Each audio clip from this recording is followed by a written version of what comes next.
Okay, so a bit of progress has been made since I last recorded anything. We now have all three wheels on it. It has a braking system on it. It has a front mudguard. It has the drive and the cranks and that. So, and the seat. I've still got to do a little bit of work on the seat because it is still a little wobbly. But other than that, we're getting there. I'll be honest. This puts us. That's probably going to be sideways, but yeah, well, no, it will be sideways. But this puts us, I want to say, about a third of the way through the build now. The next thing to do is the chain guard, which I have to grind off all the edges, straighten it out, clean up all the mounts. Then once that's on, I can put the pedals on, and then we can work on the box and the mudguards for the rear. It's coming out quite well, I've got to be fair. The front wheel has been an absolute pig just because of the way the spokes are. Because obviously they're the wrong spokes, aren't they, folks? It kind of rhymes, but not deliberately. But yeah, they're the wrong spokes, so I've altered the spokes, I've altered the wheel, and it's just horrific. And the only downside I have to things like this, the only disadvantage that comes with it, and I found it with a couple of the other ones as well, is if you have to bolt something to the frame, then it scratches the paint of the frame. It's like down here, you go all the way around, down in the cranks, it's scratched all paint. Same as when I was putting the front brakes on, we've got a couple of little dings and marks and stuff where the things have been temporarily bolted onto the frame. That sinks into the paint, and then when you take it, you undo it slightly to move it, leaves a mark in the paint. It's the same with normal bicycle frames with back wheels and stuff, or the front wheels. If you're putting the wheels on, that breaks the paint, and then you end up bugging. And it's the same with the brakes on these old rod brakes, is that if you paint the handlebars, it does scratch straight through the paint when you're trying to put that section on. But yeah, so still got a long way to go. Like I say, I've still got to do the chain guard and the box and the mud guards, but at least all three wheels are on. It drives now, it stops now. It's not the prettiest thing, some of the metal finish, which is just where it's been pitted and I've ground it out. And I've got to be fair, these grips aren't brilliant either. They are the right diameter, but they just don't quite fit. These are actually off a Suzuki quad bike, so we're getting there. But yeah, we're coming along. That front mud guard's come out really well. Very happy with that, given that it was... Where's the other one? Yeah, given that that's what's left of the other one.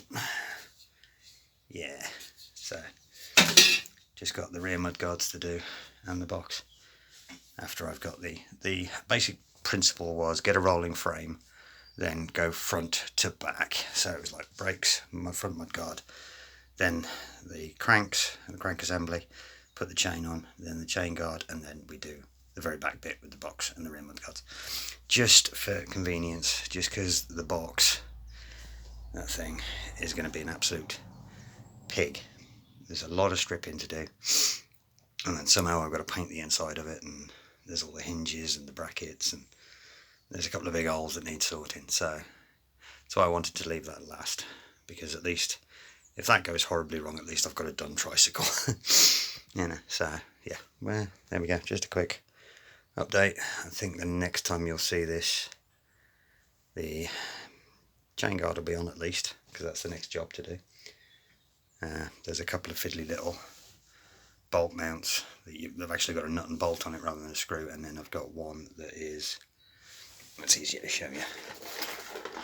There's that, which I think goes down there from that one to the bottom, just to stop the chain from flapping too much. But yeah, and I've got all the various, I'll take the bell out. It's not having a bell, but you've got all the various mounts and bits, and the cotter pins are always a pig. I don't know why.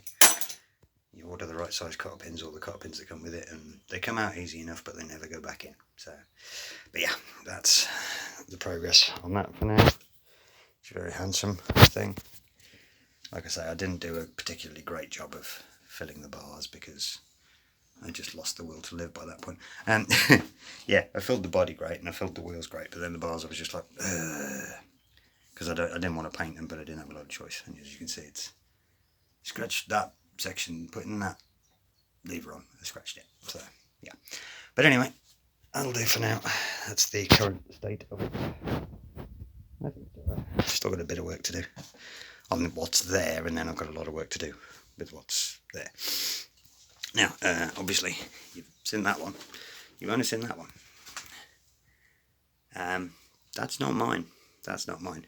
Basically, my old man wants to keep getting involved when I'm doing these and those, so I bought him that to do. So he'll be doing that one. I will probably take pictures, but I won't video document it, because the next one I'm going to video document is that one, because that's going to be cool. But, well, I might do it, I don't know. See, I want to do that because it's a change from trikes, because this is the second trike I've done in a row.